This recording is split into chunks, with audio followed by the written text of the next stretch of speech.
karate chops were the same thing. I thought they were both pork chops.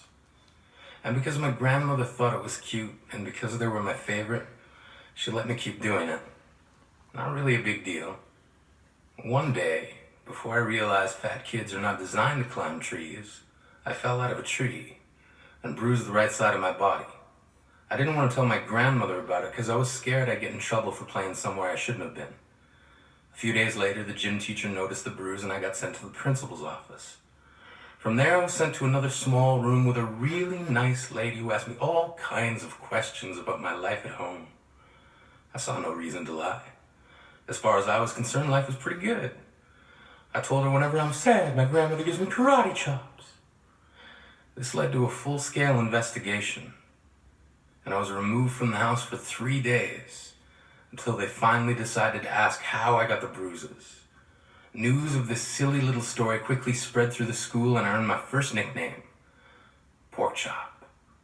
To this day, I hate pork chops. I'm not the only kid who grew up this way. Surrounded by people who used to say that rhyme about sticks and stones. As if broken bones hurt more than the names we got called, and we got called them all. So we grew up believing no one would ever fall in love with us. That we'd be lonely forever. That we'd never meet someone to make us feel like the sun was something they built for us in their tool shed. So broken heartstrings bled the blues as we tried to empty ourselves so we would feel nothing. Don't tell me that hurts less than a broken bone. That an ingrown life is something the surgeons can cut away.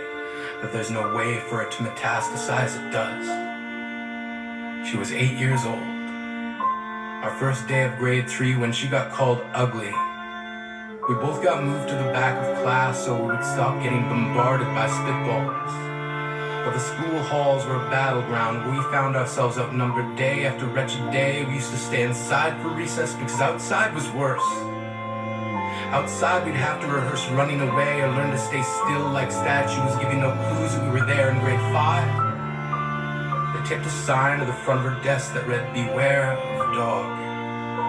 To this day, despite a loving husband, she doesn't think she's beautiful because of a birthmark that takes up a little less than half her face.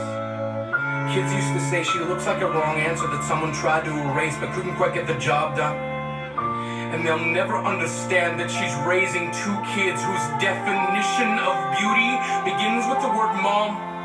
Because they see her heart before they see her skin. Because she's only ever always been amazing. He was a broken branch grafted onto a different family tree. Adopted. Not because his parents opted for a different destiny. He was 3 when it became a mixed drink of 1 part left alone and 2 parts tragedy. Started therapy in 8th grade. Had a personality made up of tests and pills. Lived like the uphills were mountains and the downhills were cliffs. 4/5 suicidal, a tidal wave of antidepressants, and an adolescence of being called pauper. 1 part because of the pills, 99 parts because of the cruelty. He tried to kill himself in grade 10 when a kid who could still go home to mom and dad had the audacity to tell him, "Get over it." As if depression is something that can be remedied by any of the contents found in a first aid kit. To this day, he's a stick of TNT lit from both ends. Could describe to in detail the way the sky bends in the moments before it's about to fall. And despite an army of friends who all call him an inspiration, he remains a conversation piece between people who can't understand. Sometimes being drug-free has less to do with addiction and more to do with sanity. We weren't the only kids who grew up this way. To this day, kids are still being called names. The classics were "Hey stupid," "Hey spaz." Seems like every school has an arsenal of names getting updated every year. And if a kid breaks in school and no one around chooses to hear, do they make a sound? Or they're just background noise from a soundtrack stuck on repeat when people say things like "kids can be cruel." Every school was a big top circus tent, and the pecking order went from acrobats to lion tamers, from clowns to carnies. All of these miles ahead of who we were freaks. Lobster clawed boys and bearded ladies. Oddities, juggling depression and loneliness, playing solitaire, spinning the bottle, trying to kiss the wounded parts of ourselves and heal. But at night, while the others slept, we kept walking the tightrope. It was practice, and yes, some of us fell. But I want to tell them that all of this is just debris left over when we finally decide to smash all the things we thought we used to be. And if you can't see anything beautiful about yourself, get a better mirror. Look a little closer. Stare a little longer.